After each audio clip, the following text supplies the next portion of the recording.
আবু জেহেল কাফেরদের সর্দার নবীজির সামনে এসে সহিহ মুসলিমের হাদিস, নবীজির সামনে এসে নবীজিকে শোনায়া শোনায়া আল্লাহ তাআলার কাছে দোয়া করে বলে, আল্লাহ আপনি যদি সত্যই এই কোরআন মুহাম্মাদের উপরে নাজিল করে থাকেন তাইলে আমাদের উপরে পাথর বর্ষণ করেন অথবা যন্ত্রণাদায়ক শাস্তি দেন। নবীজিকে শোনায়া আল্লাহর কাছে দোয়া করতেছে। ওর যদি এই দোয়াটা করতেই মন চাইতো নবীর সামনে করার কি দরকার ছিল? একাকী আল্লাহর কাছে করলেই তো। নবীর সামনে বলার কারণ আছে না নাই? নবীকে শোনায় আল্লাহরে বলতেছে মানে কি? নবীরে টিটকারি করতেছে। আল্লাহ আপনি লোক আর বান্নাই কোরআন নাজিল করেন, এর উপরে করছেন। আমি হইলাম গোত্রপতি, সর্দার, নেতা, আমার এত লোকজন আছে, টাকা পয়সা আছে, আপনি কোরআন আমার উপরে নাজিল করবেন, লোক আর বান্নাই ওই মুহাম্মদের উপরে করছেন। মানে খোসা দিয়া টিটকারি করে ছোট বানানো নবীজিকে কথার দ্বারা আঘাত করে কষ্ট দেওয়া হলো মূল উদ্দেশ্য। না হলে কেউ চায় না যে তার উপরে আযাব আসুক। আবু জেহেল যখন আল্লাহর কাছে বলতেছে যে আপনি আমারে পাথর বর্ষণ করেন নাইলে যন্ত্রণাদায়ক শাস্তি দেন, কি মনে হয় আজরাইল যদি আইসা বলতো তোর মরতে মন চায় আয় তোরে সাইজ কই, তখন কি কইতো? দূর এমনি এমনি কইছে। নবীজিকে কষ্ট দিবে আর আল্লাহ তাআলা কিছু বলবে না, এটা তো হইতে পারে না। জবাব পাঠায় দিবেন আল্লাহ। কে জবাব দিছে? আল্লাহ রাব্বুল আলামিন। কেমন যেন আমার আপনার নবীকে বলে, হাবিব ওরা যেটা চায় আমি আল্লাহ ওদেরকে সেটা দিতাম, কিন্তু কেন দেই না? আপনার কারণে দেই না। আল্লাহ তাআলা বলেন, ওয়ামা কানাল্লাহু লিয়ুআযযিবাহুম ওয়া আনতা ফীহিম। আপনি যতক্ষণ তাদের মধ্যে আছেন আমি তাদেরকে কোনো আযাব দিব না, কারণ গোটা সৃষ্টি জগতের এমন একটা জায়গা নাই যেই জায়গার রহমত আপনি নন। যেহেতু রহমাতুল লিল আলামিন জমিনের উপর থাকা অবস্থায় কেমন করে আমি আযাব দেই? এজন্য আপনি যেহেতু তাদের মধ্যে আছেন, আপনার সম্মানার্থে এরা অবাধ্যতা করার পরেও, এই রকম আচরণ করার পরেও আমি ওদেরকে শাস্তি দেই না। কিন্তু শাস্তি দিব না তা না, শাস্তি দিব, কিন্তু আপনি থাকার কারণে কেন দেই না? কারণ আপনি তো রহমাতুল লিল আলামিন। সুবহানাল্লাহ বলেন। রাসূল আকরাম সাল্লাল্লাহু আলাইহি ওয়াসাল্লাম রাহমাতুল লিল আলামিন, গোটা সৃষ্টি জগতের জন্য রহমত। তবে মুমিনদের জন্য বিশেষ অনুগ্রহ, তার উম্মতের জন্য, মুমিনদের জন্য বিশেষ মায়া, বিশেষ ভালোবাসা। প্রত্যেকটা নবী তার উম্মতকে ভালোবাসে। আমার আপনার নবীও আমাকে আপনাকে ভালোবাসেন। এই জন্য আল্লাহ তাআলার কাছে যখন নবীজি কিছু বলার সুযোগ পাইতেন উম্মতের ব্যাপারে আগে বলতেন। রাসূল সাল্লাল্লাহু আলাইহি ওয়াসাল্লাম যখন মেরাজে গেছে, ওইখানে গিয়েও উম্মতের কথা নবীজি বলেন নাই। উম্মতের কথা বলার কারণেই তো আল্লাহ তাআলা ঘোষণা দিয়েছেন, যেই হাদিয়াগুলো দিয়েছেন এর মধ্যে একটা হলো যে আপনার উম্মত যদি শিরিক থেকে বেঁচে থাকে, পাপ যত বড় হোক না কেন, শিরিক থেকে বেঁচে থাকলে আমি আল্লাহ মাফ করে দিব। এজন্য যখনই সুযোগ পাইতেন নবীজি তখনই আল্লাহ তাআলার কাছে উম্মতের কথা বলতেন। আব্দুল্লাহ ইবনে আমর ইবনুল আস রাদিয়াল্লাহু তাআলা আনহু থেকে বর্ণিত, তিনি বলেন, এক মজলিসের মধ্যে সাহাবায়ে কেরাম বসা নবীজির সাথে। নবীজি হঠাৎ করে কোরআন থেকে তিলাওয়াত করতেছেন। আন্নান নবী সাল্লাল্লাহু আলাইহি ওয়াসাল্লাম তাআলা মা কাওলুল্লাহি আযজা ওয়া জাল্লা ফি ইব্রাহিম আলাইহিস সালাম। নবীজি তিলাওয়াত করলেন যা আল্লাহ তাআলা ইব্রাহিম আলাইহিস সালামের ব্যাপারে বলেছে। কোরআনুল কারীমের সূরা ইব্রাহিম 13 নম্বর পারায় ইব্রাহিম আলাইহিস সালাম, আল্লাহ তাআলা তো আমাদেরকে অজস্র অগণিত নিয়ামত দিয়েছেন। কত নিয়ামত আল্লাহ দিয়েছেন, দুনিয়ার কোনো হিসাব রক্ষক কিয়ামত পর্যন্ত হায়াত পেলেও আল্লাহ প্রদত্ত নিয়ামতের হিসাব করে শেষ করতে পারবে না। আল্লাহ তাআলা কোরআনুল কারীমের মধ্যে বলেন, ওয়া ইন তাউদ্দু নি'মাতাল্লাহি লা তুহসুহা। আল্লাহ রাব্বুল আলামিন বলেন, তোমরা যদি আল্লাহর নিয়ামত সমূহ গণনা করো হিসাব করতে পারবা না। আল্লাহ তাআলা অগণিত নিয়ামত দিয়েছেন, এই জন্য আল্লাহ তাআলার নিয়ামতগুলো কম দামি বিষয়টা এমন নয়, বরং আল্লাহ তাআলা আমাকে আপনাকে এমন কিছু নিয়ামত বিনা চাওয়ায় বিনা টাকায় দিয়েছেন, ওই বিষয়গুলো যদি আমাকে আপনাকে টাকা পয়সা দিয়ে কেনা লাগতো বেঁচে থাকা সম্ভব হতো না। স্বাভাবিকভাবে বাজারের অবস্থা কেমন হয় যারা বাজার করেন তারা বুঝবেন। স্বাভাবিক শীতকালীন সময়, শীতের সময় বাজারে সবজি বেশি পাওয়া যায়, এই জন্য দাম কম থাকে। ঢাকায় মাঝে মধ্যে দেখি গরমের সময় গ্রীষ্মকালে 1 কেজি টমেটোর দাম হয় 300, 350 টাকা, 400 টাকা। কিন্তু যখন শীতকাল আসে, 3, 4, 5, 6 মাসের ব্যবধান, যখন উৎপাদন হয়, চাষ হয়, চাষাবাদ হয় শীতকালে, যেই টমেটো 1 কেজি 400 টাকা দিয়ে কেনা লাগতো, সিজনে সেইটা 1 মনও কেউ 400 টাকা দিয়ে কেনে না। বাজারের সিস্টেম হলো বাজারে যখন অ্যাভেলেবেল আছে, বেশি আছে, দাম কম। যেটা অ্যাভেলেবেল নয়, কম পাওয়া যায়, সেটার দাম চাহিদার কারণে বেশি। কিন্তু আল্লাহ তাআলার প্রদত্ত নিয়ামতগুলো এমন নয়, অগণিত বিদায় কম দাম এমন নয়, বরং আল্লাহ তাআলা দামি দামি নিয়ামত আমাকে আপনাকে বিনা টাকায় বিনা চাওয়ায় দিয়েছেন।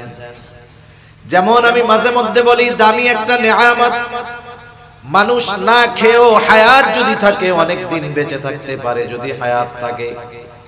অনেকে দেখেও হয়তো থাকবেন, সৌদি আরবের এক প্রিন্স অ্যাক্সিডেন্ট করেছে দুর্ঘটনায়, তার অবস্থা এতটা শোচনীয়, সে ফার্স্ট চান্সেই কোমায় চলে গেছে, লাইফ সাপোর্ট লাগানো।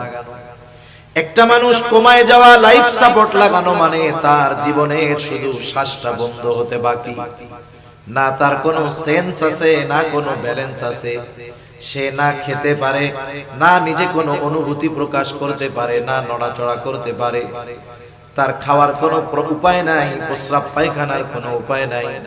17 বছর এক অবস্থায় পার হয়ে গেছে, ভাতও খায় নাই, রুটিও খায় নাই, শুধুমাত্র নল দিয়ে তাকে কিছু তরল পানীয়, স্যালাইন জাতীয়, পানি জাতীয় কিছু খাবার তার ভেতরে পৌঁছায় দেওয়া হচ্ছে। ওই অবস্থায়, ওই শোচনীয় অবস্থায়, ভাতবিহীন, রুটিবিহীন, গোশতবিহীন, খাদ্যবিহীন 17 বছর ওকে যিনি বাঁচিয়ে রেখেছেন তিনি কে? তাহলে একটা বিষয় আমরা নিশ্চিত হলাম, খাবারের কারণে যে মানুষ বেঁচে থাকে তা নয়, মূল বিষয়টা হলো হায়াত। হায়াত যদি না থাকে কেউ বেঁচে থাকবে না, এটাই স্বাভাবিক। তবে আল্লাহ তাআলা কিছু জিনিসকে মানুষের বেঁচে থাকার জন্য কম্পালসারি করে দিয়েছেন, যেটা লাগবেই লাগবে। মানুষ ভাত না খেয়ে, রুটি না খেয়ে, পানি পান করেও হায়াত থাকলে বেঁচে থাকতে পারে দীর্ঘদিন। কিন্তু বলেন তো, কোন মানুষ যদি অক্সিজেন গ্রহণ করতে না পারে অথবা কার্বন ডাই অক্সাইড না ছাড়তে পারে, এই মানুষটা 2, 4, 5, 6 দিন বেঁচে থাকতে পারবে নাকি? আছে আপনাদের এলাকায় কেউ যে না হুজুর 2, 4, 5 দিন তার অক্সিজেন নেওয়া লাগে নাই, আলহামদুলিল্লাহ বেঁচে আছে? গোটা দুনিয়ায় 2, 4 জন আছে? নাই। অথচ এই জিনিসটা যদি মানুষের থেকে মাত্র 5 মিনিট আলাদা হয়ে যায়, মাত্র 5 মিনিট যদি তার থেকে অক্সিজেন বিচ্ছিন্ন হয়ে যায়, চিকিৎসা বিজ্ঞান বলে সে আর বেঁচে থাকতে পারবে না। যারা চাকরিজীবী তাদের হিসাবের একটা লিমিট আছে, মাসে সে স্যালারি পায় 30,000, মাসের 5 তারিখে, 7 তারিখে, 10 তারিখে সে বেতন পায়। তার জীবনের একটা স্কেল আছে, নিয়মতান্ত্রিকতা আছে, সে মন চাইলেই যেমন খুশি তেমন খরচ করতে পারে না, স্টেপ বাই স্টেপ তাকে খরচ করতে হয়। কিন্তু অনেক সময় দেখা যায় শরীর অসুস্থ, মা অসুস্থ, বাবা অসুস্থ, এক্সট্রা কিছু পয়সা খরচ হয়ে গেছে, এদিক দিয়ে চাউলের বস্তা প্রায় শেষের দিকে, যেই পরিমাণ টাকা, যেই পরিমাণ বাজার তার ঘরে আছে হয়তো 10 দিন যেতে পারে, কিন্তু বেতন পাইতে দেরি আরো 15 দিন। 10 দিনের খাবার এখনো ঘরে আছে, তবে বেতন পাইতে বাকি আছে 15 দিন। যারা চাকরিজীবী ওই চিন্তা করে তাদের কপালে ভাঁজ পড়ে যায়, চিন্তা চলে আসে যে বাকি 5 দিন বেতন পাওয়ার আগ পর্যন্ত কেমনে চলবো। 10 দিনের খাবার ঘরে থাকার পরেও পরের 5 দিনের জন্য টেনশনে ঘুম আসে না। কিন্তু বলেন তো, আমি আপনি কোনোদিন এই চিন্তা করেছি নাকি রাতের বেলায় শোবার সময়? কোনোদিন আমি আপনি হয়তো এই চিন্তা করি নাই, এখন তো ঘুমাইতে গেলাম, সকালে যদি অক্সিজেন না পাই কেমনে বেঁচে থাকবো? এই চিন্তা আমিও করি না, আপনারাও করেন না। কেন আমাদের করা লাগে না? কারণ বেঁচে থাকার জন্য এই অমূল্য অপরিহার্য অক্সিজেন অতি সহজে আমাদের জন্য যিনি ব্যবস্থা করে দিয়েছেন তিনি কে? এটা একটা দামি নেয়ামত, তবে এটা সবচেয়ে দামি নেয়ামত নয়। সবচেয়ে দামি নেয়ামত হলো ঈমান। দামি দামি নেয়ামত গুলোর মধ্যে আমরা একটা নেয়ামত পেয়েছি, সেটা হলো মুহাম্মাদুর রাসূলুল্লাহ সাল্লাল্লাহু আলাইহি ওয়াসাল্লাম। নবীজি আমাদের জন্য আল্লাহ তাআলার ঘোষণা, বিশেষ অনুগ্রহ। আল্লাহ তাআলা কোরআনুল কারীমের মধ্যে বলেন, লাকাদ মান্নাল্লাহু আলাল মুমিনিনা ইয বাআসা ফীহিম রাসূলাম মিন আনফুসিহিম। আল্লাহ তাআলা বলেন, মুমিনদের জন্য আল্লাহ তাআলার বিশেষ অনুগ্রহ, মুমিনদের উপর আল্লাহ তাআলার বিশেষ অনুগ্রহ যে তিনি তাদের মধ্য থেকে তাদের জন্য একজন রাসূল পাঠিয়েছেন। এখন প্রথম প্রশ্ন হলো, মুমিনদের মধ্য থেকে মুমিনদের জন্য রাসূল পাঠালেন, এটা কত কারণে অনুগ্রহ? আমি যদি ওই দিকে যেতে যাই তাহলে অন্য কথায় চলে যাব। প্রথম কথা হলো, আমাদের উপরে আল্লাহ তাআলার বিশেষ অনুগ্রহ হলেন মুহাম্মাদুর রাসূলুল্লাহ সাল্লাল্লাহু আলাইহি ওয়াসাল্লাম। যদিও তিনি মুমিনদের জন্য বিশেষ অনুগ্রহ, তবে গোটা সৃষ্টি জগতের জন্য তিনি রহমত। স্পেশালি মুমিনদের জন্য অনুগ্রহ, কিন্তু গোটা সৃষ্টি জগতের জন্য তিনি রহমত। এজন্য আল্লাহ তাআলা আমার আপনার নবীজির ব্যাপারে ঘোষণা দেন, ওয়া মা আরসালনাকা ইল্লা রাহমাতাল লিল আলামিন। আল্লাহ তাআলা বলেন, আমি আপনাকে জগৎ সমূহের জন্য রহমত হিসাবে প্রেরণ করেছি। আলম এক বচন, আলামিন বহু বচন। আলম অর্থ একটা জগৎ, আলামিন বহু জগৎ। একেবারে প্রথম আসমানের নিচে জগৎ যে শুধু একটা পৃথিবী তা নয়, অগণিত জগৎ আল্লাহ তাআলা রেখে দিয়েছেন। সুবহানাল্লাহ। কত রাখছে? বিজ্ঞান বলে এটা আমরাও হিসাব করতে পারবো না। কত জগৎ আছে এর হিসাব বিজ্ঞানেরও করা সম্ভব নয়। আমরা পবিত্র কোরআনুল কারীমের সূরা ফাতিহা সর্বাধিক বেশি, সবচাইতে বেশি যেই সূরা তিলাওয়াত হয় সূরা ফাতিহা। প্রত্যেক নামাজের প্রতি রাকাতে সূরা ফাতিহা লাগে, তবে সবার পড়তে হয় না। ইমামের পেছনে যখন পড়া হয়, ইমামের কেরাত হলো মুসল্লির কেরাত। জামাতে পড়া হোক আর একাকী পড়া হোক, প্রত্যেক নামাজে সূরা ফাতিহা লাগে কি লাগে না?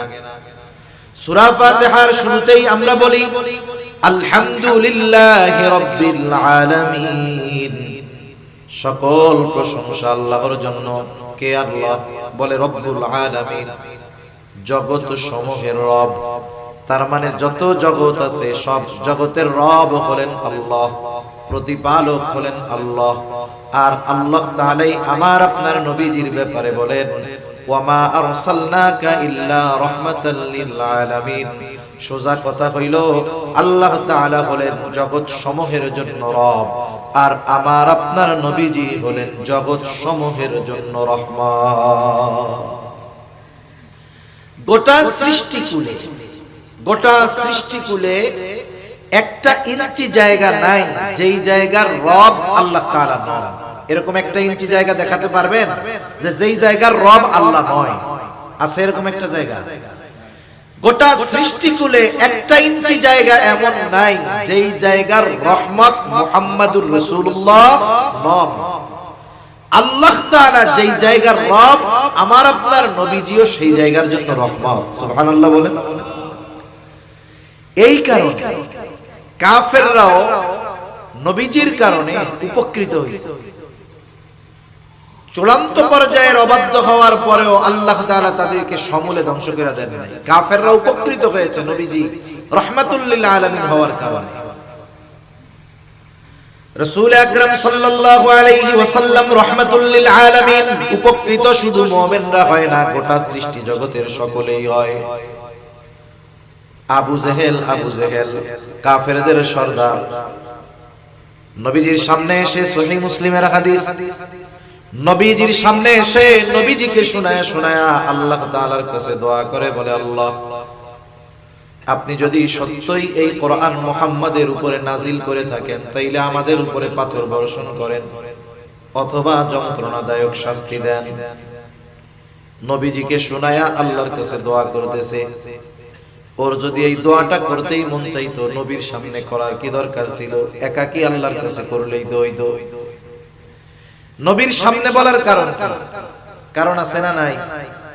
নবীকে শোনায় আল্লাহরে বলতেছে, মানে কি নবীরে টিটকারি করতেছে।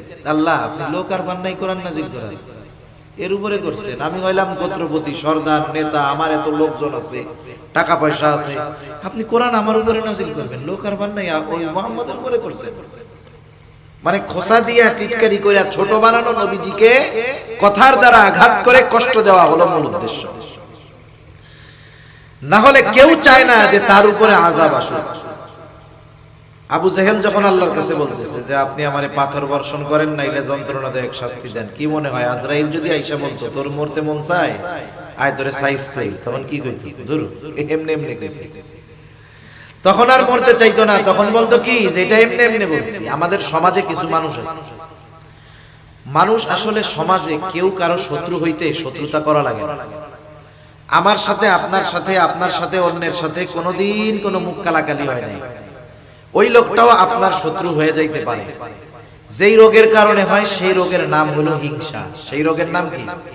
হিংসা। দেখা গেল ওই ব্যক্তির চাইতে আল্লাহ তাআলা আপনাকে সম্মানিত করছে বেশি, সম্পদ দিছে বেশি। আগে আপনার ওই লোকের কাছে আপনি মুখাপেক্ষী ছিলেন দুনিয়ার হিসাবে, আল্লাহ তাআলা এখন আপনারে এত বড় বানায় দিছে যে মানুষ আপনাকে মহব্বত করে, ভালোবাসে। সমাজের অনেক মানুষের দুশমন হওয়ার জন্য আপনার আর কোনো কিছু লাগবে না। এই অগ্রগতি, উন্নতি, সমৃদ্ধি অন্য 10 জনের হিংসার কারণ হয়ে দাঁড়াবে, ঠিক কিনা বলেন? এমনি এমনিই মনে মনে আপনারে শত্রু মনে হবে। সমাজের অবস্থা হলো এইরকম। এখন অনেক সময় এরকম হয়, মনে করেন একজনের ছেলে, একটা মানুষ গরিব, অসহায়, দরিদ্র, একেবারে তার কিছুই নাই। লোকটার ছেলে লেখাপড়া করেছে, পরিশ্রম করেছে, বিসিএস ক্যাডার হয়েছে, বড় অফিসার হয়ে গেছে, এলাকার মধ্যে সে সবচেয়ে সম্মানিত তখন। অথচ এই সম্মানিত ব্যক্তির বাবা এক সময় আরেকজনের বাড়িতে কাজ কাম করছে। এখন মানুষেরা বলা বলি করে, দেখছো অমুক চাচা এত কষ্ট করতো, মানুষের বাড়িতে কাজকর্ম করতো, আল্লাহ তাআলা তার দিকে তাকাইছে, ছেলেটা বড় অফিসার, এখন আর চাচার কষ্ট হবে না, আমাদের গ্রামের সবচেয়ে বড় চাকরিজীবী। এখন এই যে গরিব মানুষের উন্নতি, এটা কি সবার ভালো লাগবে নাকি? ভালো লাগবে না। এখন ওই যে যার বাড়িতে ওই ছেলের বাবা কাজ করতো, এখন মনের মধ্যে হিংসা চলে আসছে, আরে এতকাল আমার বাড়িতে কাজ করছে, এখন তো আমার তারে সার সার বলা লাগবে। এবার যে বলতেছে, কি বলা বলি করতেছো, কি হইছে এখানে? বলে, চাচা শুনেন নাই অমুকের ছেলে বড় অফিসার হয়ে গেছে। এখন কি বলে? আমাদের গ্রাম অঞ্চলে বলে, অমুকের ছেলে এই হয়ে গেছে, হায় আল্লাহ, কিয়ামতের আর বাকি নাই, এই খবর শোনার আগে মরলাম না কেন? এরকম বলার লোক তো আলহামদুলিল্লাহ এদিকে নাই। আপনাদের ভাষায় বা আপনাদের ল্যাঙ্গুয়েজে বলবে, আছে তো? এখন বলেন তো, ওই টাইমে আজরাইল আইসা যদি বলে এত মরতে মন চায় চলেন, তাহলে বলবে আস্তাগফিরুল্লাহ, তো এমনি কইছি, সত্যি সত্যি কি মরতে চাইছি নাকি? এখন এই যে কথাটা বললো, ওর এই খবর শোনার আগে আমি মরলাম না কেন, মূলত ওই ব্যক্তিকে তিরস্কার করা, ছোট করা, লজ্জা দেওয়া, এটা মূল উদ্দেশ্য। নবীজিকে এই কথা বলছে, নবীজির অন্তরে একটু কষ্ট লাগছে না? কষ্ট লাগছে। নবীজি কোনো জবাব দেয় নাই। নবীজিকে কষ্ট দিবে আর আল্লাহ তাআলা কিছু বলবে না, এটা তো হইতে পারে না। জবাব পাঠায় দিবেন আল্লাহ। কে জবাব দিছে? আল্লাহ রাব্বুল আলামিন। কেমন যেন আমার আপনার নবীকে বলে, হাবিব, ওরা যেটা চায় আমি আল্লাহ ওদেরকে সেটা দিতাম, কিন্তু কেন দেই না? আপনার কারণে দেই না। আল্লাহ তাআলা বলেন, ওয়ামা কানাল্লাহু লিয়ুআযিবাহুম ওয়া আনতা ফীহিম। আপনি যতক্ষণ তাদের মধ্যে আছেন আমি তাদেরকে কোনো আযাব দিব না, কারণ গোটা সৃষ্টি জগতের এমন একটা জায়গা নাই যেই জায়গার রহমত আপনি নন।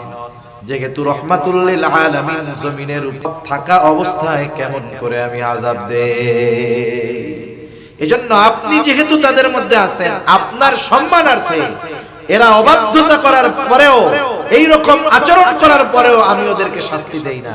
কিন্তু শাস্তি দিব না তা না, শাস্তি দিব, কিন্তু আপনি থাকার কারণে কেন দেই না? কারণ আপনি তো রহমাতুল লিল আলামিন। সুবহানাল্লাহ বলেন। রাসূল আকরাম সাল্লাল্লাহু আলাইহি ওয়াসাল্লাম রহমাতুল লিল আলামিন, গোটা সৃষ্টি জগতের জন্য রহমত। তবে মুমিনদের জন্য বিশেষ অনুগ্রহ, তার উম্মতের জন্য, মুমিনদের জন্য বিশেষ মায়া, বিশেষ ভালোবাসা। প্রত্যেকটা নবী তার উম্মতকে ভালোবাসে। আমার আপনার নবীও আমাকে আপনাকে ভালোবাসেন। এই জন্য আল্লাহ তাআলার কাছে যখন নবীজি কিছু বলার সুযোগ পাইতেন, উম্মতের ব্যাপারে আগে বলতেন। রাসূল সাল্লাল্লাহু আলাইহি ওয়াসাল্লাম যখন মেরাজে গেছে, ওইখানে গিয়েও উম্মতের কথা নবীজি বলেন নাই। উম্মতের কথা বলার কারণেই তো আল্লাহ তাআলা ঘোষণা দিয়েছেন, যেই হাদিয়াগুলো দিয়েছেন এর মধ্যে একটা হলো যে আপনার উম্মত যদি শিরিক থেকে বেঁচে থাকে, পাপ যত বড় হোক না কেন, শিরিক থেকে বেঁচে থাকলে আমি আল্লাহ মাফ করে দিব। এজন্য যখনই সুযোগ পাইতেন নবীজি, তখনই আল্লাহ তাআলার কাছে উম্মতের কথা বলতেন। আব্দুল্লাহ ইবনে আমর ইবনুল আস রাদিয়াল্লাহু তাআলা আনহু থেকে বর্ণিত, তিনি বলেন, এক মজলিসের মধ্যে সাহাবায়ে কেরাম বসা নবীজির সাথে। নবীজি হঠাৎ করে কোরআন থেকে তিলাওয়াত করতেছেন। আন্নান নবী সাল্লাল্লাহু আলাইহি ওয়াসাল্লাম কালামা কাউলুল্লাহি আযজা ওয়া জাল্লা ফি ইব্রাহিম আলাইহিস সালাম। নবীজি তিলাওয়াত করলেন যা আল্লাহ তাআলা ইব্রাহিম আলাইহিস সালামের ব্যাপারে বলেছে। কুরআনুল কারীমের সূরা ইব্রাহিম 13 নম্বর পারায় ইব্রাহিম আলাইহিস সালাম তার উম্মতের জন্য আল্লাহ তাআলার কাছে দোয়া করতেছেন। সেই দোয়ার খবর আল্লাহ তাআলা কোরআনে জানায় দেন। দোয়া করে ইব্রাহিম আলাইহিস সালাম বলেন, রব্বি ইন্নাহুন্না আদলালনা কাসীরাম মিনান নাস ফামান তাবিআনি ফাইন্নাহু মিন্নি ওয়া মান আসানি ফাইন্নাকা গফুরুর রহিম। ইব্রাহিম আলাইহিস সালাম বলতেছে, রব, এই প্রতিমাগুলো, এই মূর্তিগুলো অধিকাংশ মানুষকে পথচ্যুত করে ফেলেছে, পথভ্রষ্ট করে ফেলেছে। ফামান তাবিআনি ফাইন্নাহু মিন্নি, তবে যারা আমার আনুগত্য করেছে তারা তো আমার দলভুক্ত। ওয়া মান আসানি, আর যারা আমার আনুগত্য করে নাই, যদিও ইব্রাহিম আলাইহিস সালামের কথা শুনে ঈমান আনে নাই, তথাপিও কিন্তু ইব্রাহিম আলাইহিস সালামের উম্মত। প্রত্যেকটা নবীর তার উম্মতের প্রতি মায়া, মোহাব্বত, ভালোবাসা আছে। উম্মত নেককার হোক আর গুনাহগার হোক, প্রত্যেকটা নবীর তার উম্মতের প্রতি মায়া, মোহাব্বত, ভালোবাসা আছে। ইব্রাহিম আলাইহিস সালামের তার উম্মতের উপরে ভালোবাসা আছে, যদিও তারা গুনাহগার, পাপে লিপ্ত। বরং কিছুটা সময় তো এমন হয় যে নেককারের চাইতে যে পাপাচারে লিপ্ত তার জন্য চিন্তা আরো বেশি হয়। কারো সন্তান যদি ভালো থাকে দুইটা, খারাপ থাকে একটা, বলেন তো ওই মা বাবা ভালো দুইটার জন্য চিন্তা বেশি করে নাকি খারাপটার জন্য করে? খারাপটার জন্য চিন্তা করে। যখনই আল্লাহর কাছে দোয়া করে কি বলে, বলে আল্লাহ মরার আগে যদি আমার এই ছেলেটাও ভালো হয়ে যাইতো তাহলে মরেও শান্তি পাইতাম। এখন খারাপ ছেলে কেন, ওরে পুলিশে দিয়ে দিই, ওকে ত্যায্য পুত্র করে দিই, ঘর থেকে বাহির করে দিই। কেন দেয় না? বলে যতই খারাপ হোক ওনার সন্তান, ভালোবাসা, মোহাব্বতের কারণে সন্তানের এই অবস্থার ব্যাপারে তিনি চিন্তিত হন। ঠিক কিনা বলেন? বলেন তো, মা বাবা তার সন্তানকে বেশি ভালোবাসে নাকি নবীরা তার উম্মতকে বেশি ভালোবাসে? একটু বলেন। কোনো সন্দেহ আছে? কোনো সন্দেহ নেই। ইব্রাহিম আলাইহিস সালাতু ওয়াস সালাম তার গুনাহগার উম্মতের জন্য দোয়া করে বলেন, আল্লাহ ওয়া মান আসানি ফাইন্নাকা গফুরুর রহিম, যারা আমার আনুগত্য করে নাই আপনি তো গফুর, আপনি তো রহিম। কেমন যেন ইব্রাহিম আলাইহিস সালাম বলতেছে, আপনি গফুরুর রহিম, আপনি যদি চান আমার ওই গুনাহগার উম্মতগুলোকেও maaf করে দিতে পারে। وقال عيسى عليه السلام إن تعذبهم فإنهم عبادك وإن تغفر لهم فإنك أنت العزيز الحكيم। ঈসা আলাইহিস সালাম তার উম্মতের জন্য দোয়া করে বলে, ইন তুআযিবুহুম ফাইন্নাহুম ইবাদুক, আপনি যদি তাদেরকে আযাব দেন তারা তো আপনারই বান্দা, ওয়া ইন তাগফির লাহুম, আর যদি আপনি তাদেরকে maaf করে দেন আপনি তো আজিজ, মহাপরাক্রমশালী, হাকিম, মহাপ্রজ্ঞাময়।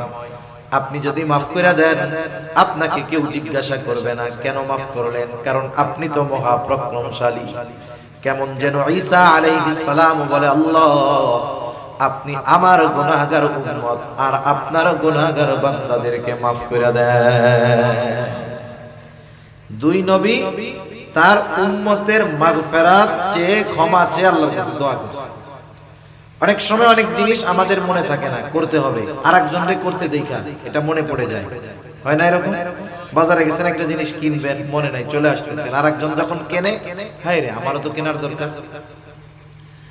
নবীজি সাল্লাল্লাহু আলাইহি ওয়াসাল্লাম যখন দুই নবীর এইরকম আবেগপূর্ণ দোয়া তিলাওয়াত করলেন, আমার আপনার নবীর তার উম্মতের প্রতি মায়া, মোহাব্বত, ভালোবাসার ঢেউ উঠলিয়া উঠল। এইবার নবীজি তার উম্মতের জন্য আল্লাহ তাআলার কাছে দোয়া করে। বর্ণনাকারী বলেন, ফারাফা ইয়াদাই ওয়া ক্বালা আল্লাহুম্মা উম্মতি উম্মতি ওয়া বাকা। নবীজি দুই হাত উঁচু করে অজর ধারায় কান্না করতেছেন আর বলেন, আল্লাহুম্মা উম্মতি উম্মতি, আয় আল্লাহ আমার উম্মত আমার উম্মত।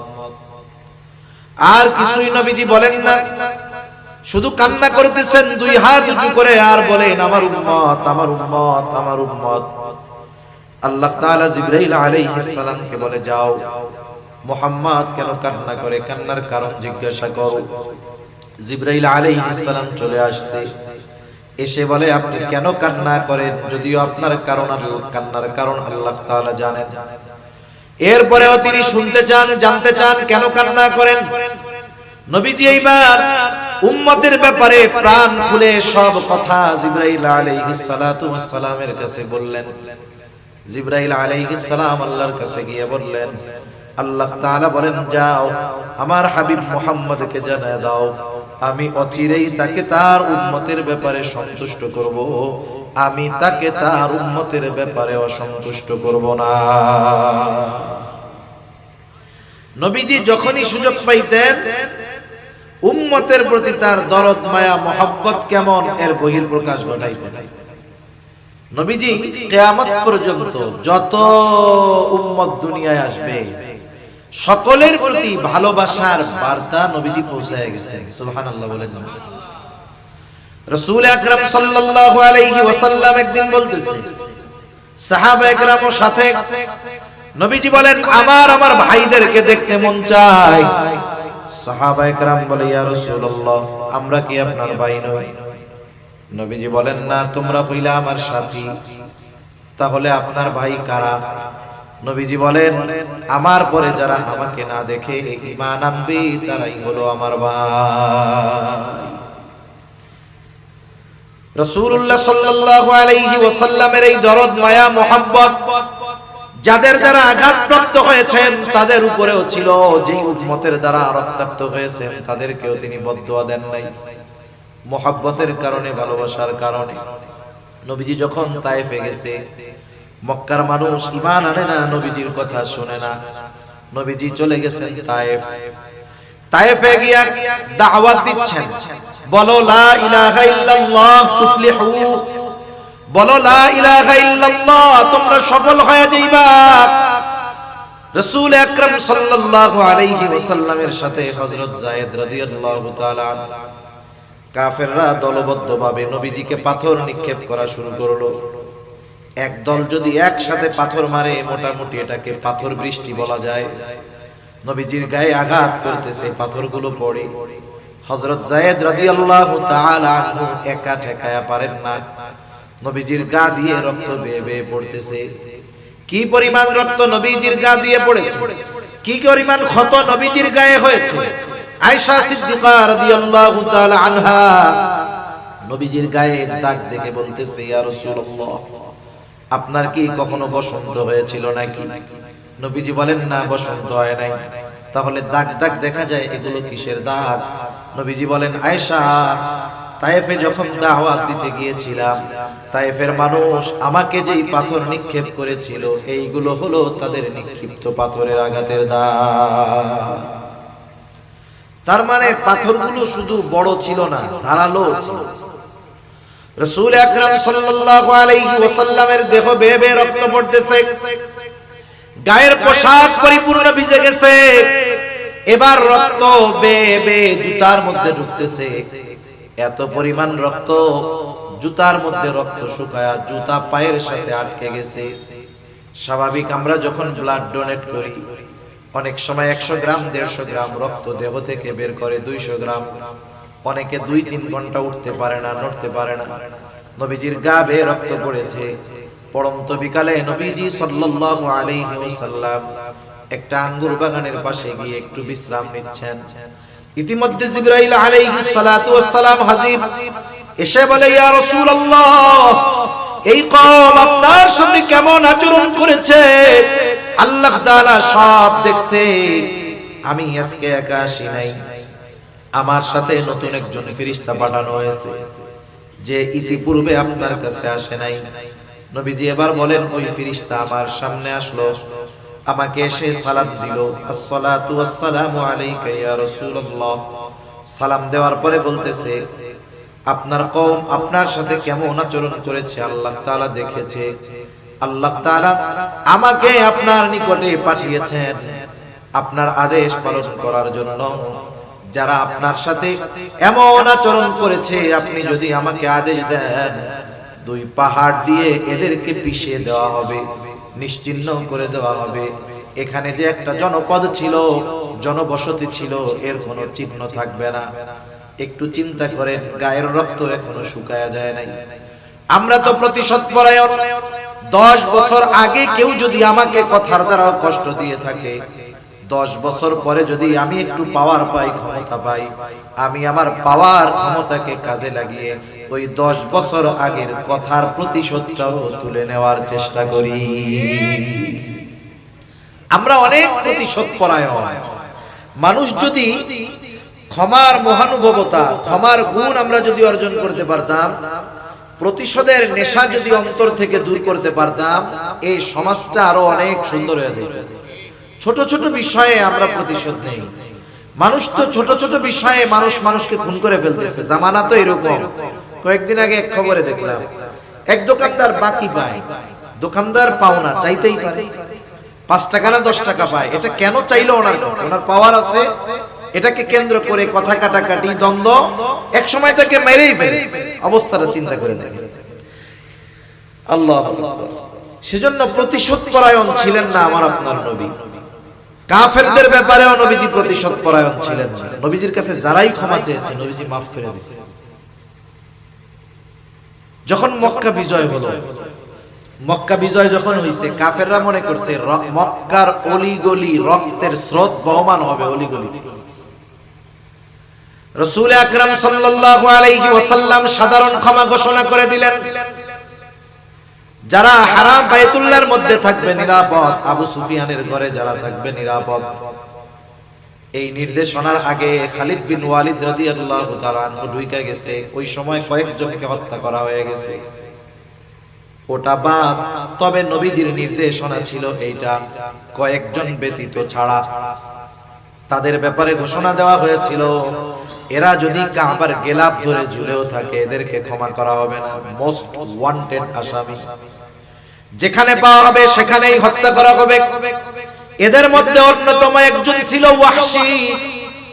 এই ওয়াহশী উহুদের যুদ্ধে রাসূল আকরাম সাল্লাল্লাহু আলাইহি ওয়াসাল্লামের চাচা হামজা রাদিয়াল্লাহু তাআলা আনহুকে নৃশংসভাবে শহীদ করেছে।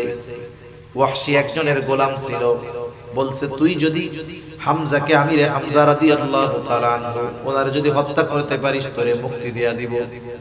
ওয়াহশী মুক্তির আশায় রাসূল সাল্লাল্লাহু আলাইহি ওয়াসাল্লামের চাচা হামজা রাদিয়াল্লাহু তাআলা আনহুকে শহীদ করে ফেলল। ওয়াহশীর ব্যাপারে ওয়ারেন একেবারে মোস্ট ওয়ান্টেড, যে পাবা যেখানে সেখানেই শেষ। কাবার গেলাপ ধরে যদি ঝুলেও থাকে একে ছেড়ে দেওয়া হবে না। ওয়াহশী এলাকা ছেড়ে চলে গেছে বহুদূর, লুকায়া লুকায়া থাকে, জীবনের ভয় চিন্তা। আবার একটা সময় এত বড় পাপ করেছে, নিজের মধ্যে অনুশোচনা কাজ করে। ওয়াহশী জানতে পারলো যদি নবীজির কাছে কোনোভাবে যাওয়া যায়, নবীজির কাছে গিয়ে যদি কোনোভাবে ক্ষমা চাওয়া যায়, নবীজি এমন মহানুভব, তার ক্ষমা এমন, তার কাছে গেলে তিনি মাফ করে দিবে। ওয়াহশী ক্ষমার আশায় লুকায়া লুকায়া চাদর মুড়ি দিয়া নবীজির কাছ পর্যন্ত পৌঁছায় গেছে। নবীজির পাশে আসছে, নবীজি জিজ্ঞাসা করে কে? বলে আমি ওয়াহশী। কোন ওয়াহশী? আমার চাচাকে যে হত্যা করেছে, শহীদ করেছে সে। বলে না। কেন আসছো? বলে এসেছি ইসলাম গ্রহণ করার জন্য। দেখেন এখনো তো ইসলাম গ্রহণ করে নাই, সে যে মোস্ট ওয়ান্টেড, নবীজি চাইলে তাকে হত্যা করে ফেলতে পারতেন কি পারতেন না? যেহেতু ইসলাম গ্রহণ করার জন্য আসছে, নবীজি কিছু বলেন নাই। ওয়াহশী ইসলাম গ্রহণ করলো, কারণ হাদিসের মধ্যে আসছে ইন্নাল ইসলামা ইয়াহদিমু মা কানা ক্বাবলাহু। একটা মানুষ ইসলাম গ্রহণ করার আগে যত কিছুই করুক না কেন, সে যখন ইসলাম গ্রহণ করে আল্লাহ তাআলা তার অতীতের সব পাপগুলোকে ধুয়ে মুছে সাফ করে দেয়। এখন ইসলাম গ্রহণ করছে, নবীজি ওয়াহশীকে বলতেছে ওয়াহশী ইসলাম গ্রহণ করছো, আর কিছু অভিযোগ অনুযোগ নাই, তবে তুমি আমারে একটু শোনাও কেমন করে তুমি আমার চাচাকে হত্যা করেছিলা, শহীদ করেছিলা। ওয়াহশী সেই হৃদয় বিদারক ঘটনা শোনাইলো। নবীজি শুনতেছেন আর চোখ দিয়ে পানি পড়ে, একেবারে গাল বেয়ে বেয়ে দাড়ি বেয়ে বেয়ে নবীজির পানি পড়তেছে। নবীজি বললেন ওয়াহশী ইসলাম গ্রহণ করেছো, আল্লাহ তাআলা তোমার সব পাপ অন্যায় ক্ষমা করে দিয়েছে, তবে একটা বিষয়, তুমি কখনোই আমার জীবদ্দশায় আমার সামনে আসবা না। তুমি যদি আমার সামনে আসো তাইলে আমার চাচার কথা আমার মনে হয়ে যাবে। যে কথাটা বোঝানোর জন্য বললাম, নবীজি যখন জানছে কে ওয়াহশী, এরপরে আর কোনো কথা বলার দরকার ছিল না, বলতো যে ঠিক আছে এ তো ওয়ান্টেড, একেবারে দাও, সাইজ করে দাও। কিন্তু ইসলাম গ্রহণ করতে আসছে, নবীজি মাফ করে দিয়েছে। রাসূল আকরাম সাল্লাল্লাহু আলাইহি ওয়াসাল্লাম ক্ষমার গুণে গুণান্বিত ছিলেন। ফেরেশতা বলতেছে আপনি আদেশ দেন দুই দিকের পাহাড় দিয়ে এদেরকে পিষে দেই, নিশ্চিহ্ন করে দেই, একেবারে অস্তিত্বহীন হয়ে যাবে, কেউ জানতে পারবে না। নবীজি আরাম করতেছিলেন, এবার উঠে বসলেন। ফেরেশতার এই কথার জবাবে নবীজি বলেন বাল আরজু আন ইয়াখরুজাল্লাহু মিন আসলাবিহিম মান ইয়াবুদুল্লাহা ওয়াহদাহু ওয়া লা ইউশরিকু বিহি শাইআ। নবীজি বলেন আমি তো এদের ব্যাপারে আল্লাহ তাআলার কাছে এই আশা পোষণ করি যে আল্লাহ তাআলা এদের মধ্য থেকে এমন এক জেনারেশন বের করবে, এমন এক প্রজন্ম বের করবে, এমন এক সম্প্রদায় বের করবে, এমন এক কওম বের করবে যারা এক আল্লাহর গোলামি করবে, তার সাথে কারো শরীক করবে না। চিন্তা করেন, যারা অত্যাচার করেছে, জুলুম করেছে, তাদেরকে শাস্তি দিতে মানা করতেছেন কেন? হয়তো এরা ঈমান আনবে না, কিন্তু এদের মধ্য থেকে এমন মানুষ দুনিয়ায় আসবে যারা এক আল্লাহর ইবাদত করবে। এটা অনাগত উম্মতের প্রতি মুহাব্বত, ভালোবাসার অন্যতম একটা বহিঃপ্রকাশ। সেজন্য নবীজি আমাদের ভালোবাসেন। এই ভালোবাসা যে শুধু দুনিয়ায় তা না, এই ভালোবাসা আখিরাতেও নবীজি সবচেয়ে বেশি ভালোবাসেন। আচ্ছা, একটা মানুষ একটা মানুষকে ভালোবাসে, কে আমাকে আপনাকে সবচাইতে বেশি ভালোবাসে এটা নির্ণয় করা একটা পদ্ধতি আছে না? আমরা ছোটবেলায় একটা গল্প পড়ছি, আসলে এক সময় তো গল্প থেকে জীবনের শিক্ষা নেওয়া যাইত। একটা মানুষ একটা গল্প পড়ে আগামীর জন্য নিজেকে গড়ে তুলতে পারতো, স্কুলেও ছিল, কলেজেও ছিল। এখন স্কুল কলেজে কি পড়ানো শুরু হচ্ছে তো আপনাদের আর বলার দরকার নাই, এটা আপনারাই বুঝেন। আগে মানুষ শিক্ষা গ্রহণ করে উন্নত চরিত্রের অধিকারী হবে, আর এখন লেখাপড়া করে চরিত্রহীন হবে। এটাই ডিসটেন্স, এটাই ডিসটেন্স। আগে চরিত্র গঠন করত, এখন চরিত্র ধ্বংস হবে, ঠিক কিনা? তা আমরা অনেক গল্প করছি, একটা গল্প বইতে পড়ছি না, এমনি পড়ছি, স্মরণ নাই। এই যে এক বন্ধু আর এক বন্ধুর বাড়িতে বেড়াইতে আসছে।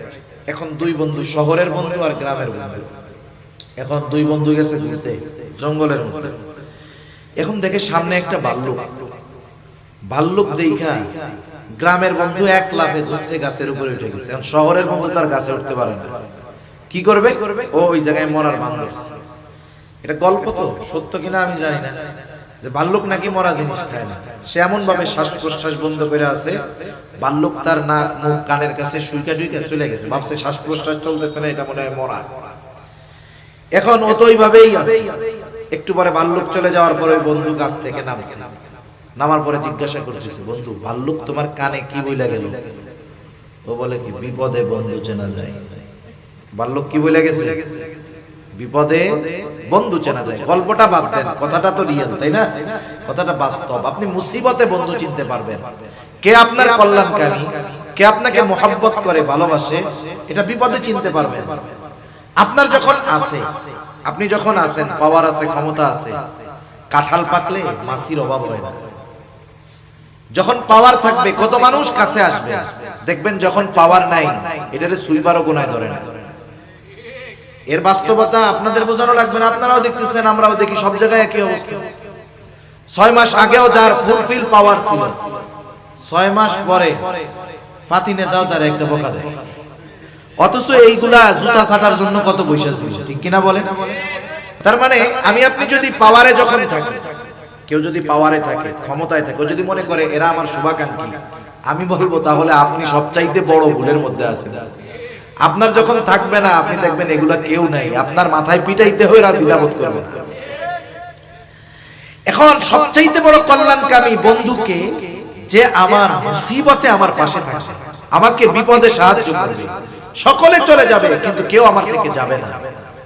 যেমন এক্সাম্পল টানতে পারি কি, আপনারা জানেন পাকিস্তানে ইমরান খান, সে ক্রিকেট খেলায় বিশ্বকাপ জিতছে, সেটা ভিন্ন কথা, কিন্তু সে একজন জনপ্রিয় ব্যক্তিত্ব। সর্বপ্রথম যখন তাকে মূলত আমেরিকা তাকে ক্ষমতা থেকে নামিয়ে দিবে, আমেরিকা সব সিস্টেম করে ওইভাবে ক্ষমতা থেকে নামায় দিয়েছে, তখন সংসদে একটা মানুষ, একটা লোক বক্তব্য দিয়েছিল, কেউ ছিল না তার পক্ষে, কিন্তু সে বলিষ্ঠ কণ্ঠে ইমরান খানের পক্ষে বলছে, এখনো সে আছে। তা চিন্তা করেন, মুসিবতে যখন সবাই পাশ থেকে কেটে গেছে, এই লোকটা তার পাশ থেকে যায় নাই। এটা আমি দুনিয়ার একটা এক্সাম্পল বোঝানোর জন্য বললাম আর কি। মনে করেন আর একটা এক্সাম্পল, আপনি এখান থেকে শান্তিরহাট গেছেন, আপনার সাথে এমন একজন লোক আছে যে 24 ঘন্টা সজাগ থাকলে, আপনার পাশে থাকলেই বলে আপনারে খুব ভালোবাসি ভাই, আপনারে খুব মহব্বত করি, আপনার জন্য জীবন দিতে প্রস্তুত। এরকম একজন লোক এত ভালোবাসে আপনাকে, আপনি তাকে নিয়ে পটিয়া গিয়েছেন অথবা শান্তিরহাট গেছেন। এখন স্বাভাবিক ওখানে যাওয়ার পরে যে কোনো একটা প্রবলেম আপনার সাথে হয়েছে, কথা কাটাকাটি গ্যাঞ্জাম হয়েছে, আপনি একটা মুসিবতে পড়েছেন। মানুষ যখন মুসিবতে পড়ে, তার নজর থাকে আশেপাশে আমার পরিচিত কারা আছে, আমি কাদের হেল্প পেতে পারি, কাদের ডাকলে আমার কাছে আসতে পারে। এখন ওর সাথে তো ওর বন্ধু আছে, ও চিন্তা করছে আমি তো একা না, কমপক্ষে আমার বন্ধু তো আছে। এখন ডাইন পাশে তাকায় দেখে, বাম পাশে তাকায় দেখে, বন্ধু তো বহুদূর, বন্ধুর ছায়াও নেই। মানে আপনি মুসিবতে পড়তে দেরি, মাশাআল্লাহ ও পাশের থেকে দৌড়াইয়া সরতে কোনো দেরি নেই। এখন আবার বাসায় আসছে, মুসিবতটা আল্লাহ দূর করছে, অন্যরা সাহায্য করছে, মুসিবত শেষ, বাসায় এসে সিএনজি থেকে নামছে, ও দৌড় দিয়ে গলা জড়ায় ধরে বলতেছে, বন্ধু তোমারে খুব ভালোবাসি। এখন বলেন তো কি করবেন? কি আদর করবেন? টাকা পয়সা দিবেন? লাঠি হাতের কাছে থাকলে এমন পিটানি দিবেন, চিটিং, মিথ্যাবাদী, প্রতারক, ধোঁকাবাজ। আমি যখন বিপদে পড়ছি, তুই যদি সত্যিই আমাকে মোহাব্বত করতি, মুসিবতে সব চলে যাইতো, তুই আমার পাশে থাকতি, ঠিক কিনা বলেন? তাহলে প্রকৃত কল্যাণকামী, প্রকৃত পক্ষে আমাকে আপনাকে ভালোবাসে সে, যে মুসিবতে আমার আপনার পাশে থাকবে, ঠিক কিনা? দুনিয়ার মুসিবত কোন মুসিবত নয়, আল্লাহর কসম। দুনিয়ার মুসিবত সবার আছে। আমাকে জিজ্ঞাসা করেন, হুজুর আপনার প্রবলেম কি? আমি 100টা সমস্যা বলতে পারবো, আপনিও পারবেন। কত মুসিবত বিপদ আমাদের, বলেন তো চোখ দুটো যখন বন্ধ হয়ে যাবে, হাজারো মুসিবত যার, তার কোনো মুসিবত আর থাকবে না। সেজন্য দুনিয়ার মুসিবত এটা সাধারণ মুসিবত, সবচেয়ে বড় মুসিবত হলো কিয়ামতের দিন। কিয়ামতের ময়দানে সবচেয়ে বড় মুসিবতের মুখোমুখি আমাদের হওয়া লাগবে। তাহলে আমাকে আপনাকে ভালোবাসে কে? বড় মুসিবতে পাশে থাকবে যে। এখন দুনিয়ায় তো আমার মা আমার জন্য জীবন দিয়ে দেয়, বাবা দিয়ে দেয়, সন্তান দিয়ে দেয়, আসলে কি এরা আমার সবচাইতে বড় মহব্বতের পাত্র কিনা একটু পরীক্ষা করার দরকার। কিন্তু আল্লাহ তাআলা কোরআনুল কারীমের মধ্যে জানায় দিলেন, যেই মানুষগুলো দুনিয়ায় আমার জন্য জীবন দিতে প্রস্তুত ছিল, ওই মানুষগুলো কিয়ামতের দিন আমার সামনে আসবে না, বরং আমার আপনার থেকে পলায়ন করবে। আল্লাহ তাআলা কোরআনুল কারীমের মধ্যে বলেন, ইয়াউমা ইয়াফিরুল মারউ মিন আখিহি ওয়া উম্মিহি ওয়া আবিহি ওয়া সাহিবাতিহি ওয়া বানিহি লিকুল্লি ইমরিইম মিনহুম ইয়াউমা ইযিন শা'নুন ইউগনি। আল্লাহ তাআলা বলেন, কিয়ামতের দিন ভাই ভাইয়ের থেকে পলায়ন করবে, ওয়া উম্মিহি ওয়া আবিহি, পিতা মাতার থেকে পলায়ন করবে, ওয়া সাহিবাতিহি ওয়া বানিহি, স্ত্রী সন্তানদের থেকে পলায়ন করবে। প্রত্যেকটা মানুষ নিজের চিন্তায় চিন্তিত থাকবে, প্রত্যেকে নিজে বাঁচার জন্য চিন্তা করবে।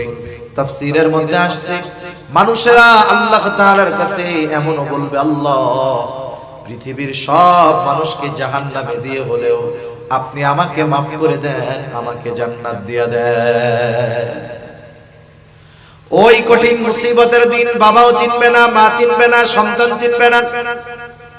ওই মুসিবতের দিন মুহাম্মাদুর রাসূলুল্লাহ তার উম্মতদেরকে সেই দিন বলবে না। ওই দিন বাবা চিনবে না, নবী আমাদের বলবে না। এখন বলেন, বড় মুসিবতে যে আমার পাশে, তার চাইতে কেউ বেশি ভালোবাসতে পারে না, ঠিক কিনা? আমি আমার ব্যাপারে যত চিন্তিত, আপনি আপনার ব্যাপারে যত চিন্তিত যে আখিরাতে কি হবে আমাদের, তার চাইতে আমার আপনার জন্য নবীজি আরো বেশি চিন্তিত। হাসরের ময়দানে নবীজি উম্মতের চিন্তায় থাকবেন। মানুষ যখন পেরেশানিতে পড়ে, দেখবেন এক জায়গায় স্থিরভাবে থাকতে পারে না, একবার ডানে যায়, ওর কাছে যায়, এর কাছে যায়, ওর কাছে যায়। নবীজিও এক জায়গায় স্থির থাকবেন না, একবার দৌড়িয়ে চলে যাবেন হাউজে কাউসারের কাছে। না জানি তার কোন উম্মত হাউজে কাউসার থেকে পানি পানে মাহরুম হয়ে যায়। আবার দৌড়িয়ে চলে যাবেন পুলসিরাতের কাছে, না জানি কোন উম্মত পাড়ি দিতে ব্যর্থ হয়ে যায়। আবার চলে যাবেন মিজানের কাছে, না জানি কোন উম্মত ওজনে ধরা পড়ে যায়। আবার চলে যাবেন দৌড়ায়া জাহান্নামের কাছে, না জানি কোন উম্মতকে জাহান্নামে দিয়ে দেওয়া হয়। আবার সুপারিশের দরকার, আল্লাহ তাআলার কাছে সে উম্মতের জন্য সুপারিশ করবে। আরে সব নবী জান্নাত অভিমুখে রওনা হয়ে যাবে, জান্নাতের দোরগোড়ায় পৌঁছায়া যাবে। জান্নাতের দরজা বন্ধ, জিজ্ঞাসা করা হবে কি ব্যাপার, খোলো না কেন? পাহারাদারেরা জবাব দিবে, যিনি আসলে খোলা হবে, তিনি আসেন নাই। তিনি কোথায়? বলে হাসরের ময়দানে। কি করতেছে ওইখানে? বলে উম্মতের চিন্তায় চিন্তিত আছে। নবীজি ততক্ষণ নিজে জান্নাত অভিমুখে রওনা হবেন না, যতক্ষণ না তার ওই উম্মত যার যাররা পরিমাণ ঈমান আছে তার ব্যাপারে আল্লাহ তাআলার পক্ষ থেকে যতক্ষণ না জান্নাতের নিশ্চয়তা আসবে, ততক্ষণ আমার আপনার নবী নিজে জান্নাত অভিমুখে রওনা হবে না। তাহলে নবীজির ভালোবাসা উম্মতের প্রতি কেমন দরদ মায়া, আশা করি বুঝতে কষ্ট হয় নাই। বুঝতে পারছেন তো নবী কত ভালোবাসে, কত মহব্বত করে ভালোবাসে আমাকে, আপনাকে, আমাদেরকে। অনেক হাদিস বলা যাবে। যেই আয়াতখানা তিলাওয়াত করেছিলাম, আল্লাহ তাআলা ওই আয়াতের মধ্যে নবীজির আমাদের প্রতি ভালোবাসার কিছু কথা বলছে। আজকে দেখেন, কয়েকদিন আগে 14 ফেব্রুয়ারি গেছে, ভালোবাসা দিবস নাম দিয়েছে। ভালোবাসা শব্দটা খুব ভালো ছিল, কিন্তু ভালো শব্দ খারাপ কাজে ব্যবহার করতে করতে এক সময় ওই ভালো শব্দ আর ভালো থাকে না। যেমন আজকে থেকে 25-30 বছর আগে, 40 বছর আগে মুরব্বীরা বলতে পারবে, যারা বিবাহ করছে মুরব্বী, ওনার ওয়াইফের ছোট ভাই নিয়ে যদি রাস্তায় যাইতো, কেউ জিজ্ঞেস করতো কে, বলতো এটা হলো আমার শালা। তখন শালাটা স্বাভাবিক শব্দ ছিল, কিন্তু এক সময় শালাকে বকা হিসাবে ব্যবহার করা শুরু হয়েছে। এখন যদি শালা বলে মানুষে মাইন্ড করে, ঠিক কিনা বলে? কারণ শব্দটা ঠিক আছে, কিন্তু এর ব্যবহার এমন জায়গায় হইতে হইতে এখন এটা গালি হয়ে গেছে। অনেকে তো গ্যাঞ্জাম লাগলে শুরুই করে এই শব্দগুলো, ঠিক কিনা? ভালোবাসা শব্দটা তো ভালো, ভালোবাসার সাথে ঈমানের সম্পর্ক আছে, আল্লাহর সাথে বান্দার ভালোবাসা হবে, নবীর সাথে ভালোবাসা হবে। কিন্তু এই ভালোবাসা শব্দটাকে ব্যবহার করে এমন কিছু বিষয় সমাজে প্রতিষ্ঠিত করার অপচেষ্টা একটা গ্রুপ করতেছে, যারা আগামী প্রজন্মের চরিত্রকে ভালো রাখতে দিতে চায় না, ঠিক কিনা বলে? এজন্য আমাদেরকে সতর্ক থাকার দরকার। আগামী প্রজন্মকে নিজেদেরকে নিজেদের মূল্য বোঝার দরকার। আমরা যে মুসলিম, আমাদের যে কতটুকু দাম, আমার ক্যারেক্টার, আমার চরিত্রের কত দাম, এটা আমাদের বোঝার দরকার। হাসরের ময়দানে মিজানে যখন ওজন দেওয়া হবে, সওয়াব নেকি সব, নবীজিকে প্রশ্ন করা হইতেছে, আবু হুরায়রা রাদিয়াল্লাহু তাআলা আনহু থেকে বর্ণিত, যে মিজানে সবচেয়ে ওজন হবে কোন আমল?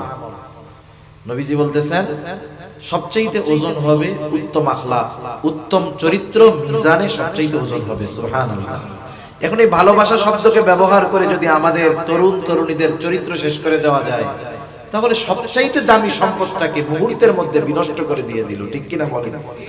এজন্য ভালোবাসা শব্দটা ভালো, কিন্তু এই শব্দটার ব্যবহার আস্তে আস্তে খারাপের দিকে হইতেছে। সেজন্য আমরা মুমিন বৈধ ভালোবাসার জায়গায় শুধু ভালোবাসার কথা বলবো। আপনি আপনার আব্বারে গিয়ে বলবেন, আব্বা আমি আপনাকে ভালোবাসি। মাকে বলবেন আমি আপনারে ভালোবাসি। ছেলেকে বলবেন তুমি আমার সন্তান, তোমারে আমি খুব ভালোবাসি। মেয়েকে বলবেন তুমি আমার মেয়ে, আল্লাহর জন্য তোমাকে ভালোবাসি। আপনার ইমাম সাহেবরা এসে বলবেন হুজুর আই লাভ ইউ, একমাত্র আল্লাহর জন্য। সওয়াব হবে কি হবে না? এক মুমিন অপর মুমিনকে যদি বলে যে আমি আপনাকে শুধুমাত্র আল্লাহর জন্য ভালোবাসি, তাহলে এই ভালোবাসা ইবাদত হবে, সওয়াব হবে। সুবহানাল্লাহ বলেন। তাহলে যেই ভালোবাসার মাধ্যমে আল্লাহর সন্তুষ্টি অর্জন করার মাধ্যম ছিল, এটাকে দিয়ে আমাদের সমাজটাকে ধ্বংস করে ফেলতে চায়। এজন্য আমরা আমাদের ভালোবাসার শব্দ ভালো জায়গায় ব্যবহার যত বাড়াবো, দেখবেন তত খারাপ জায়গায় এর ব্যবহার কমবে ইনশাআল্লাহ। কমানো যাবে না? হাদিসের মধ্যে আসছে তো, এক মুমিন অপর মুমিনকে বলবে যে ভাই আমি তোমাকে শুধুমাত্র আল্লাহর জন্য ভালোবাসি, আল্লাহর জন্য ভালোবাসি, এটা বলতে হবে। তা নবীজি আমাদেরকে কত বেশি ভালোবাসেন, এই ভালোবাসার খবর স্বয়ং আল্লাহ তাআলা দিয়েছেন। কে দিয়েছেন? আমরা আশিকে রাসূল হতে চাই, কিন্তু এই আয়াতগুলোর আলোকে, কথাগুলোর আলোকে ভাইরে নবীজিও তার উম্মতের জন্য কেমন আশিক, এটা চিন্তার বিষয়। আল্লাহ রাব্বুল আলামিন বলেন লাকাদ জাআকুম রাসূলুম মিন আনফুসিকুম আজিজুন আলাইহি মা আনিতুম হারিসুন আলাইকুম বিল মুমিনিনা রাউফুর রহিম। নবীজির উম্মতের প্রতি কেমন ভালোবাসা, এই ভালোবাসার কথা বর্ণনা করতে গিয়ে আল্লাহ তাআলা বলেন লাকাদ জাআকুম রাসূলুম মিন আনফুসিকুম, তোমাদের মধ্য থেকে তোমাদের জন্য এমন একজন রাসূলের আগমন ঘটেছে। সেই রাসূল কেমন রাসূল শোনো, আজিজুন আলাইহি মা আনিতুম, তোমাদের জন্য যেটা কষ্টের সেটা তারও জন্য কষ্টের। কষ্ট হচ্ছে না তো আপনাদের? আমি আর বেশি সময় নিব না, অনির্দিষ্ট গন্তব্য কাছে হইলেও দূরে, তাহলে আমাদের গন্তব্যটা একটু নির্দিষ্ট করে ফেলি। এখন বাজতেছে আমার ঘড়িতে হয়তো 53-54 বাজে। আমরা চেষ্টা করব 12:10 থেকে 15-র মধ্যে শেষ করে দিতে। এই 10-20 মিনিট কষ্ট হবে না তো ইনশাআল্লাহ? এটা তাকবীর দেন, নারায়ে তাকবীর। না এইটাতে মনে হইতেছে যে কষ্ট হইতেছে। আপনাদের কষ্ট হইলেও তো আপনারা কষ্ট আমারে বুঝতে দিবেন না, সেজন্য জোরে বলেন নারায়ে তাকবীর। আরেকটু জোরে নারায়ে তাকবীর। মাশাআল্লাহ মোটামুটি হইছে আর কি, পুরোপুরি হয় নাই। এখন আল্লাহ তাআলা আমাদেরকে নবী কেমন ভালোবাসে এটা বোঝানোর জন্য বলতেছেন, তোমাদের জন্য যেটা কষ্টের, তোমরা যাতে কষ্ট পাও ওই কারণে নবীজিও কষ্ট পায়। আজীব এক ব্যাপার, আমি কষ্ট পাইলে নবীজি কষ্ট পাবে কেন? নবীজি সেই জন্য হলেন সমব্যথী। উম্মতের কষ্ট নবীজির জন্য কষ্টের কারণ হয়। কেন হয়? মনে করেন একজন মানুষ 2 বছরের বাচ্চা আছে, যার এই বিষয়টা তিনি বুঝবেন, যার সন্তান আছে তিনি অনুধাবন করতে পারবে। 2 বছরের বাচ্চা অসুস্থ হয়ে গেছে, প্রচন্ড জ্বর, গায়ে কেমন যেন গা ফেটে যাচ্ছে, জ্বরে আগুনে পুড়ে যাচ্ছে, এমন এমন গরম, চোখ দুটো ছলছল করতেছে। ছোট বাচ্চা এই জ্বরের তীব্রতায় সে মুখ দিয়ে তার কষ্টের শব্দ বের হচ্ছে। এখন বলেন তো, এই অবস্থায় যদি ওই বাচ্চার পাশে তার মা বাবা বসা থাকে, ওই বাচ্চা জ্বরের অসুস্থতায় যেমন কষ্ট পাবে, তার মা বাবাও কি তার চাইতে কম কষ্ট পাবে নাকি? তার মা বাবা আরো বেশি কষ্ট পাবে। আমরা উপমহাদেশের একজন মোগল সাম্রাজ্যের প্রথম সম্রাট জহিরুদ্দিন বাবর, ওনার ব্যাপারে আছে যে ওনার ছেলে হুমায়ুন সে অসুস্থ হয়ে গেছে। হুমায়ুন অসুস্থ হয়ে গেছে, বাবর আল্লাহ তাআলার কাছে দোয়া করতেছে। জহিরুদ্দিন বাবর উনি খুব ভালো ছিলেন, কিন্তু হুমায়ুন শিয়াদের দ্বারা প্রভাবিত ছিল। কেন? কারণ শেরশাহ সুরির কাছে পরাজিত হয়ে সে যখন পালিয়েছিল তখন শিয়ারা তাকে প্রটোকল দিয়েছে। আর হুমায়ুনের যে উপদেষ্টা ছিল সে ছিল শিয়া, যার কারণে হুমায়ুন শিয়াদের দ্বারা প্রভাবিত ছিল। কিন্তু জহিরুদ্দিন বাবরের ইতিহাস যে উনি একজন বুজুর্গ মানুষ ছিলেন, আল্লাহওয়ালা মানুষ ছিলেন। আমরা তো ইতিহাস জানি না, ইতিহাস আমাদের জানা দরকার। কারণ একটা জাতির ভিত গড়ে ওঠে তার অতীতের ইতিহাসের উপরে।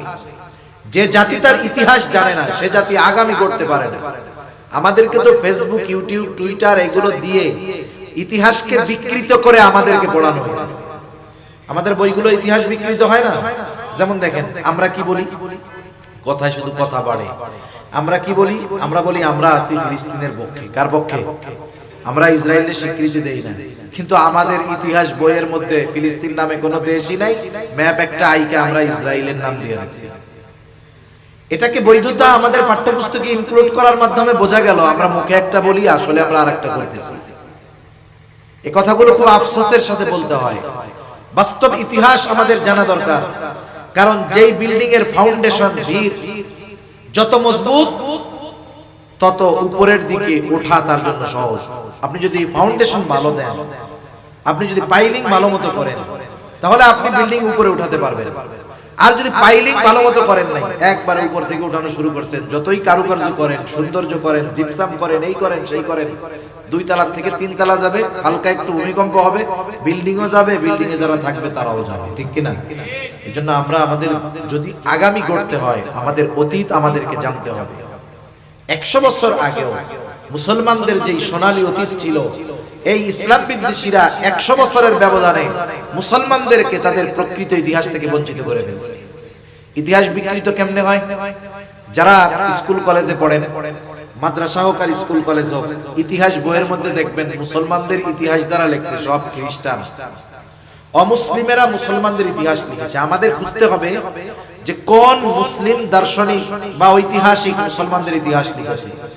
কারণ শত্রুর হাতে যদি খাতা কলম দিয়ে বলেন যে তুমি তোমার ওই শত্রুর জীবনী লেখো, তাহলে ওখানে পজিটিভের চাইতে সুকৌশলে নেগেটিভ বিষয়টাকে ঢুকিয়ে দেওয়া হবে।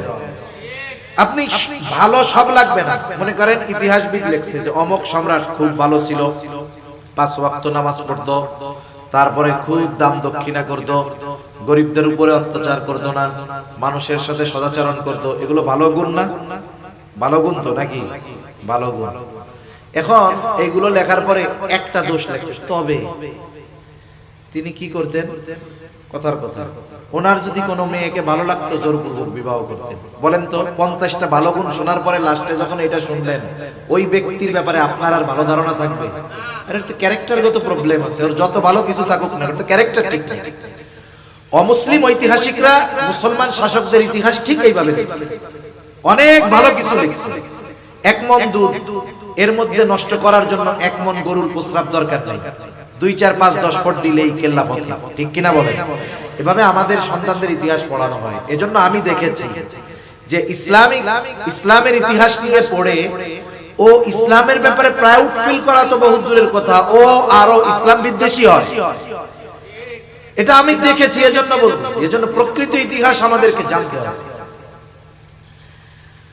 তা কোন কথার থেকে গেলাম আবার এদিকে, আল্লাহই জানে কোন দিকে গেছি। এই জহিরুদ্দিন বাবা সন্তানের জন্য দোয়া করতেছে যে আল্লাহ আমার সন্তানের অসুস্থতা আমাকে দেন, তাকে আপনি সুস্থ বানায় দেন। আল্লাহ তাআলা হয়তো তাকদীরে এটা লিখে রাখছে, কিন্তু জহিরুদ্দিন বাবুর ছোট ছিল না, হুমায়ুনও ছোট ছিল না। এইরকম বড় একজন সন্তান, তাকে অসুস্থ দেখে পিতার সহ্য হয় না, এতটা কষ্ট লাগে যে পিতা নিজে সেই অসুস্থতা চেয়ে নেন, আল্লাহ তাআলার কাছে বলেন ছেলেটারে সুস্থ করে দেন। এই যে কেন এটা হয়, বলে মহব্বতের কারণে। সন্তানকে মা বাবা মহব্বত করে বিধায় সন্তান যদি কষ্ট পায়, মা বাবাও কষ্ট পায়। ওই সন্তান তাকে তার মা বাবা যত মহব্বত করুক না কেন, নবীর চাইতে বেশি মহব্বত উম্মতকে যত করেন ততটা করে না। এই জন্য নবী উম্মতের প্রতি মহব্বত ভালোবাসার কারণে উম্মত যেটাতে কষ্ট পায়, নবীজিও সেটাতে কষ্ট পায়। এই কথা আল্লাহ বলতেছেন, আল্লাহ তাআলা বলতেছেন আজিজুন আলাইহি মা আনিতুম। এরপরে আল্লাহ তাআলা বলেন শুধু তাই না, হারিসুন আলাইকুম, তোমাদের জন্য কল্যাণকামী। এর মানে নবীজি সর্বদা উম্মতের কল্যাণ চিন্তা করতেন, কোনটা করলে, কোথায় করলে, কোনটা করলে, কিভাবে করলে উম্মতের কল্যাণ হবে। হাদিসের মধ্যে আসছে, নবীজি বলেন প্রত্যেকটা নবীকে আল্লাহ তাআলা একটা বিশেষ দোয়া করার সুযোগ দিয়েছে, এবং ওই দোয়াটা কবুল করার নিশ্চয়তা আল্লাহ তাআলা দিয়েছেন। নবীজি বলেন সব নবী দুনিয়ায় ওই দোয়াটা তার উম্মতের ব্যাপারে করে ফেলছে, আমি ওই দোয়াটা সংরক্ষণ করে রাখছি, দুনিয়ায় করি নাই। কারণ কি? কারণ এই দোয়াটা আমি সুপারিশ হিসাবে কিয়ামতের দিন আমার উম্মত যখন মুসিবতে পড়ে যাবে, ওই দোয়াটা আমি উম্মতের জন্য সুপারিশ হিসাবে করব। কারণ দুনিয়ায় করলে যে কল্যাণ হবে, ওই সময় করলে আমার উম্মতের জন্য আরো বেশি উপকার হবে। এই জন্য আমি দুনিয়ায় ওই দোয়াটা না করে সংরক্ষণ করে রাখছি। সুবহানাল্লাহ। এখন শুরুতে একটা আয়াত বলছি না যে মুমিনদের জন্য নবী বিশেষ অনুগ্রহ, তার মানে মুমিনদের প্রতি নবীজির ভালোবাসা স্পেশাল। মুমিনদের জন্য নবীজির ভালোবাসা কি স্পেশাল। আল্লাহ তাআলাও সেই স্পেশাল ভালোবাসার কথা বলতেছেন। আল্লাহ রাব্বুল আলামিন এবারে স্পেশাল ভাবে মুমিনদের প্রতি নবীজি কেমন, আল্লাহ তাআলা বলেন বিল মুমিনিনা রাউফুর রহিম। রাউফ রহিম দুটি শব্দ, এই দুটি হলো আল্লাহ তাআলার গুণবাচক নামগুলোর মধ্যে অন্যতম দুটি নাম। রাউফ অতি সদয়, রহিম পরম দয়ালু। আমরা কোরআনুল কারীম তিলাওয়াত করার শুরুতে বলি বিসমিল্লাহির রহমানির রহিম। বলেন তো রাউফুর রহিম কে? আরো জোরে বলেন না কে? আল্লাহ তাআলার গুণবাচক নাম। দুনিয়ার কোন মানুষ ওই নাম গ্রহণ করার যোগ্যতা রাখে না। কেউ যদি কোন মানুষকে বলে উনি রাউফুর রহিম, নিঃসন্দেহে শিরক হবে, ঠিক কিনা বলেন? কোন মানুষ কি রাউফুর রহিম হইতে পারে? কিন্তু নবীজি উম্মতের প্রতি তার মুহাব্বত ভালোবাসা কেমন, উম্মতের প্রতি নবীজি কেমন সদয়, উম্মতের প্রতি নবীজির কেমন দয়া, এই কথাটা আমাদের বোঝানোর জন্য আল্লাহ তাআলা নিজের গুণবাচক নাম নবীজির সাথে ব্যবহার করে বলতেছেন কেমন যেন, ও দুনিয়ার মানুষ, কেমন নবী আমি আল্লাহ তোমাদেরকে দিয়েছি, যেই নবী তোমাদের জন্য হলেন রাউফুর রহিম, অতি সদয় পরম দয়ালু। নবীজিকে আল্লাহ বলতেছে যে নবী উম্মতের ব্যাপারে, তার মুমিন উম্মতের ব্যাপারে রাউফুর রহিম। এই কথাটা আমি শাব্দিকভাবে আপনাদের এই কথার গভীরতা বোঝানোর যোগ্যতা আমার নাই, কিন্তু কিছু কথা আছে এটা হৃদয় দিয়ে অনুধাবন করতে হয় যে আল্লাহ তাআলা নবীকে বলতেছেন যে নবী হলো তার মুমিন উম্মতের জন্য রাউফুর রহিম, অতি সদয় পরম দয়ালু। এখন বলেন নবীজি কি পরিমাণ ভালোবাসে আমাকে আপনাকে, এই ভালোবাসা পরিমাপ করার যোগ্যতা ক্ষমতাও আমাদের নাই, ঠিক কিনা? স্বাভাবিক কি বলে যে একজন যদি আমারে ভালোবাসে আমি তারে ভালোবাসবো, এটা হলো যুক্তি। বলে যে একজন আমার জন্য কল্যাণকামী আমিও তার জন্য কল্যাণকামী। একজন কয় না, কেউ যদি আমার জন্য হাঁটু পানিতে নামে আমিও তার জন্য হাঁটু পানিতে নামবো, সে যদি আমার জন্য এতটুকু করে আমিও তার জন্য করবো, এটা তো করতেই হবে। কিন্তু নবীজির আমাদের প্রতি কত ভালোবাসা। এখন বলেন, যেই নবী এত ভালোবাসে সেই নবীকে আমাদের ভালোবাসার দরকার আছে না নাই? কথা, যেই নবী আমাদের আশেক, আমাদের কি তার আশেক হওয়ার দরকার আছে না? উনি যে আমাদের ভালোবাসে ঘোষণা দিবেন কে? জোরে বলেন কে? আমাদের তার প্রতি কেমন ভালোবাসা হওয়ার দরকার? রাসূলুল্লাহ সাল্লাল্লাহু আলাইহি ওয়াসাল্লাম সেই জন্য বলেন নবীজির প্রতি ভালোবাসা হলো মুমিনের ঈমান। নবীজি বলেন, লা ইউমিনু আহাদুকুম হাত্তা আকুনা আহাব্বা ইলাইহি মিন ওয়ালিদিহি ওয়া ওয়ালাদিহি ওয়ান নাসি আজমাইন। নবীজি বলেন, তোমাদের মধ্যে কেউ ততক্ষণ পর্যন্ত মুমিন হতে পারবে না যতক্ষণ না সে তার পিতা মাতা সন্তান সন্ততি এক কথায় সকলের চাইতে আমি নবীকে বেশি ভালো না বাসবে। তাহলে নবীজিকে সবচাইতে বেশি ভালোবাসা, এটাই ঈমানের দাবি।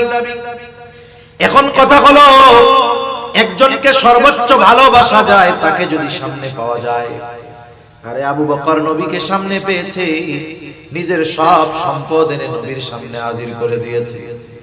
হযরত তালহা নবীজিকে সামনে পেয়েছে, উহুদের ময়দানে কাফেরদের অস্ত্র তীর বর্ষার সামনে নিজের বুকটাকে নবীর জন্য ডাল বানায়া দিছে।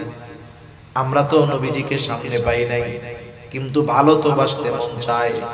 নবীজিও জানে আমার একদল উম্মত আমাকে জীবনের চাইতে বেশি ভালোবাসতে চায়, সুযোগ পাইলে জীবন দিতেও পারবে, কিন্তু সব সময় তো জীবন দেওয়ার সুযোগ হবে না। কিন্তু তারা যদি আমাকে ভালোবাসতে চায় কি করবে? নবীজি তাকে ভালোবাসার পদ্ধতি নিজে জানায় দিয়ে বলেন, মান আহাব্বা সুন্নতি ফাকাদ আহাব্বানি ওয়া মান আহাব্বানি কানা মাই ফিল জান্নাহ। নবীজি বলেন, যে আমার সুন্নাতকে ভালোবাসবে সে আমি নবীকে ভালোবাসবে, আর নবীকে যে ভালোবাসবে নবীজি জানায়া দিয়েছেন নবীর সাথে সে জান্নাতের মধ্যে অবস্থান করবে। নবীর সাথে জান্নাতে থাকতে পারা এটা বড় সৌভাগ্যের ব্যাপার। হযরত আনাস রাদিয়াল্লাহু তাআলা আনহু থেকে বর্ণিত, নবীজির কাছে একদিন এক গ্রাম্য সাহাবী আসছে। নবীজি আরেকজনের সাথে কথা বলতেছেন, কথার মধ্যেই ওই গ্রামের সহজ সরল মানুষ নবীজিকে প্রশ্ন করতেছে, ইয়া রাসূলুল্লাহি মাতাস সাআহ, হে আল্লাহর রাসূল কিয়ামত কখন হবে? লোকটার প্রশ্নের ভাব ছিল এইরকম যে সে কিয়ামতের জন্য বৈশা আছে কিন্তু কিয়ামত আসতেছে না। এই জন্য নবী তাকে পাল্টা প্রশ্ন করলেন, মা আদাত্তা লাহা, তুমি কিয়ামতের জন্য কি পাথেয় সংগ্রহ করেছো? লোকটা বলল, আমি আল্লাহ এবং তার রাসূলকে ভালোবাসি। নবীজি এই লোকটার জবাবের মধ্যে কোনো কৃত্রিমতা দেখেন নাই, বাস্তবতা হৃদয় থেকে জবাব দিয়েছে লোকটা। নবীজিও এই লোকের কথার জবাবে বলতেছে, আল মারউ মা'a মান আহাব্বা, যে যাকে মহব্বত করে তার সাথে অবস্থান করবে। লোকটা এবার বাড়ির পথে হাঁটা দিল। হযরত আনাস রাদিয়াল্লাহু তাআলা আনহু বলেন, নবীজির মুখে এই কথা শ্রবণ করবার পর আমরা এতটা খুশি হয়েছি যে জান্নাতে নবীর সাথে থাকতে পারবো। এই কথা শুনে এতটা খুশি আমরা হয়েছি, ইসলাম গ্রহণের পরে আর কোন কথার দ্বারা আমরা এতটা খুশি হই না। তাহলে সেই নবীর সুন্নাতকে মহব্বত করলে নবীর সাথে জান্নাতে থাকা যাবে। এখন কথা হইল, জান্নাতে তো থাকা যাবে, জান্নাতে যাওয়ার পর কিন্তু জান্নাতে তো আগে যাওয়া লাগবে। জান্নাতে কেমনে যাওয়া যায়? আল্লাহর নবী জান্নাতে যাওয়ার পথ বলে দেন। নবীজি বলেন, কুল্লু উম্মতি ইয়াদখুলুনাল জান্নাতা ইল্লা মান আবা। নবী বলেন, আমার সব উম্মত জান্নাতে প্রবেশ করবে, আবা উম্মত ছাড়া। জিজ্ঞাসা করা হলো, ইয়া রাসূলুল্লাহ, আবা উম্মত কারা? নবীজি বলেন, আমার আনুগত্য যারা করবে, মান আতাআনি দাখালাল জান্নাহ, যে আমার আনুগত্য করবে সে জান্নাতে প্রবেশ করবে। ওয়া মান আসানি ফাকাদ আবা, যে আমার আনুগত্য করবে না সে আবা উম্মত, সে জাহান্নামে যাবে। দুই হাদিসের সমন্বয় হলো নবীজির সুন্নাতকে মুহাব্বতের সাথে সাথে যারা অনুসরণ করবে তারা নবীর সাথে জান্নাতে থাকবে। কিন্তু আফসোস, আমাদের দেশে আমরা যখনই বলি নবীর জন্য জীবন দিবেন কারা, সব হাত উঁচু করে, দুই হাত উঁচু করে আবেগ দরদে জীবনটা ঢেলে দিতে চায়, কিন্তু যখনই বলি জীবন আসার সব দেওয়ার সময় তো সব সময় নয়, কিন্তু নবীকে তো ভালোবাসতে হবে সব সময়, তাহলে নবীর জন্য জীবন সুযোগ হইলে পরে দিয়েন। তাইলে নবীর সাথে জান্নাতে যদি থাকতে চায়, ভালো যদি বাসতে চান, তাইলে দাড়ি নাই, দাড়িটা রাইখা দেন। তখন বলে হুজুর এটা একটু পরে, তখন কি বলে এটা একটু পরে। আর কতজন বলে হুজুররা আর ওয়াজ পায় না, সুন্নাতের কথা কইলে খালি দাড়ির কথা কয়। দাড়ি যাদের নাই আল্লাহ রাখার তৌফিক দান করুন। কিন্তু দাড়ি তো এমন এক সুন্নাত, যেই সুন্নাত অন্যান্য অনেক সুন্নাত পালনে সহায়ক হয়। 2 4 10 5 মিনিট বেশি হইলে কষ্ট নিয়েন না, কথা তো শেষ। এখন একজন লোক মনে করেন দাড়ি টাড়ি কিছু নাই, রাখে না, যার নাই আপনারা কেউ তারে তিরস্কার করবেন না, অবশ্যই তার জন্য দোয়া করবেন। হতে পারে একজন দাড়িওয়ালা সে পাপাচারে লিপ্ত, কিন্তু দাড়িবিহীন লোক তার অন্তর ভালো, তার তাকওয়া ভালো, আল্লাহর প্রতি ভয় তার বেশি, কিন্তু দাড়ি হয়তো রাখতে পারতেছেন। আমরা দোয়া করি আল্লাহ তাকে রাখার তৌফিক দান করুন। আছে না এরকম অনেক মানুষ, অনেক মানুষ আছে। এখন দাড়িবিহীন একটা লোক জুব্বা লাগায়, পাগড়ি লাগায়, সুন্দর মতো শান্তিরাত বাজারে গেছে। এই লোকরে যারা চিনে দেখার পরে বলবে ওরে বাবা, প্রস্রাব কইরা মানি নেয় না, পাদু দিয়ে গলা বানিতে নামছে। মানে বলবে কি পোশাক লাগাইছে, দাড়ি রাখার নামে খবর নাই, উনি একেবারে মোহতামিম সব সাইজা আসছে। এখন দেখেন ওই জামাটা গায়ে দেওয়ার কারণে, দাড়ি না থাকার কারণে মানুষ তারে তিরস্কার করতেছে, কিন্তু যার দাড়ি দুড়ি আছে, লম্বা দাড়ি, এবার যখন ওরকম একটা জামাটা মালা গায়ে দেয়, মানুষ বলে মাশাআল্লাহ একেবারে নুরানি লাগতেছে। কোন মাদ্রাসার মোহতামিম সাহেবের চাকরি চলে যায় তার ঠিক নেই, মানে চেহারা টেহারা এরকম। এখন এই দাড়ি অনেক সুন্নাত পালনে সহায়ক হয়, গুনার থেকে বাঁচার কারণ হয়। একটা দাড়িওয়ালা মানুষ সে যদি কোনো গুনাহ করে, অপরাধ করে, কোনো অন্যায় করে, মানুষ আগে বলে আরে ভাই দাড়ি রেখে এই কাজটা করলেন। তার মানে দাড়ির প্রতি আলাদা একটা সিম্প্যাথি কাজ করে, এজন্যই আগে সে দাড়ি কেনে। সে চায় না দাড়িওয়ালা কোনো মানুষ অপরাধ করে। আচ্ছা, যে লোকটা নামাজ পড়তে আসছে মসজিদে, দাড়ি নাই, আয়েশা যদি দেখে ওর যে অবস্থা, ইমাম সাহেবেরও সেই অবস্থা, ও ইমাম সাহেবের পিছনে নামাজ পড়বে, অথচ ওর নিজের দাড়ি নেই। দাড়ির প্রতি একটা সিম্প্যাথি, মহব্বত আছে। এখন রাখতে বললে বিশেষ করে তরুণ যুবক, এরা দাড়ি যেভাবে রাখে, ফ্যাশনেবল দাড়ি, এগুলো রাখে আরো লানত প্রাপ্ত হইতে হয়। কিন্তু দাড়ি রাখতে হবে সুন্নতি পদ্ধতিতে। দাড়ি রাখার ফজিলত তো আলাদা অনেক আছে। এখন দাড়ি রাখে না কেন? ইয়াংজান এরা মনে করে যে এখন তো দাড়ি না রাখলাম না, মানুষজন ভাইয়া টাইয়া বলে আর কি, দাড়ি রাখলে তো চাচা ডাকা শুরু করে দেবে। আচ্ছা, চাচা ডাকু, কেউ যদি দাড়ি রাখার কারণে, নবীর সুন্নাত অনুসরণ কারণে তিরস্কার করে চাচা ডাকে, এ তো নবীর সুন্নাত পালনের জন্যই শুনবে, ঠিক না? দুনিয়ায় যদি কোনো নেতার কাছে খবর দেয় যে ভাই এই লোকটা আপনার কথা বলতে গিয়া, আপনার পক্ষে কাজ করতে গিয়া বহুত কথা শুনছে, বলেন তো ওই নেতা, তার প্রতি মহব্বত, ভালোবাসা জাগ্রত হবে কি হবে না? আমার কারণে পাবলিকের কথা শুনছে, সেই বলবে কাছে ডাকবে আরো। আরে নবীর সুন্নাতের কারণে যদি কথা শুনতে হয়, তাহলে নবী কি সেই উম্মতের ব্যাপারে সুপারিশ করবে না? এরা দাড়ি রাখে না। এখন আরেক দল রাখে না, ওরা ছাত্রও না, কিচ্ছু না, ওরা চাকরি বাকরিও করে, দাড়ি দুড়ি রাখে না, ঘুরে বেড়ায়। দাড়ি রাখোস না? হুজুর রাখবো না। কোন সময়? বলে বিয়ে শাদী করে কেন রে? বিয়ে শাদী কি দাড়ির জন্য কি বিবাহ শাদী ঢেকে থাকে? এ হুজুরে জিজ্ঞাসা করেন তো, হুজুর যে দাড়ি রাখছে লাগে কি বিবাহ শাদীতে সমস্যা হয়েছে নাকি? দাড়িতে তো বিবাহ ঠেকে না। বলে না হুজুর, সমস্যা তো এটা না, ভালো মেয়ে এরা পছন্দ করে না। কি বলে ভালো মেয়ে দাড়ি পছন্দ করে না? এখন দেখেন, আমি আপনারে বলি, যেই মেয়ে ভালো, নবীজি বিবাহের ক্ষেত্রে 4টা জিনিস দেখার কথা বলছেন না, ধন সম্পদ, বংশ, সৌন্দর্য, দিন। দিনের ব্যাপারে বলেন ফাযফার বিদাতিদ দ্বীন, দিনকে প্রাধান্য। তার মানে 3টা আছে, দিন নাই, ওটা বাদ দিয়ে দাও। দিন আছে, সাথে একটা আছে ধরো, দিন আছে, একটা আছে ধরো, দিন আছে, ওর 3টার একটাও নাই। যদি বিবাহ হয়ে যায়, সবর করো, আল্লাহ তাআলা ওর মধ্য থেকে এমন সন্তান দিবে যেটা তোমার আত্মার প্রশান্তির কারণ হবে, ঠিক কিনা বলেন? এখন তুমি হয়তো চিন্তা করতেছো মেয়েটা তো সুন্দর, আবার এক বাপের এক মাইয়া, কাম তো সারছে, আবার বংশও ভালো। এখন যদি দাড়ি রেখে যদি এই মিস করে ফেলাই, এটা হবে না। তুমি যতই সুন্দরী দেখো না কেন, তুমি যতই টাকা পয়সাওয়ালা দেখো না কেন, তুমি যতই বংশ দেখো না কেন, দিনকে যখন বাদ দিছো, মরার পরে তুমি জান্নাতে যাবে না জাহান্নামে যাবে আল্লাহ জানে, কিন্তু যেই মেয়ে সুন্নাতকে পছন্দ করে না, ও যদি ওয়ার্ল্ড সুন্দরীও হয়, বিশ্ব সুন্দরীও হয়, বিশ্বের সবচেয়ে ধনীও হয়, সবচাইতে বড় বংশেরও যদি হয়, তোমার ঘরে আসার পরে তুমি মোটামুটি ছোটখাটো একটা জাহান্নাম দেখতে পারবা। দুনিয়ার জাহান্নাম কোনটারে বলে জানেন? পারিবারিক অশান্তিকে বলে দুনিয়ার জাহান্নাম। এজন্য দ্বীনকে প্রাধান্য দাও। সর্বশেষ একটা কথা বলে আমি আলোচনা শেষ করি। বলেন তো, আমরা কি দুনিয়ায় কেউ বাইচা থাকবো? দুই চারজন আছেন নাকি যে না হুজুর আমরা আবে হায়াত পান করছি, কাজ হবে না? যদি হায়াত 500 বছরও পান, এক সময় শেষ হবেই, ঠিক না? এখন আমরা মারা যাব, মারা যখন যায় মানুষ মাইকে খবর প্রচার করে না অমুক মারা গেছে।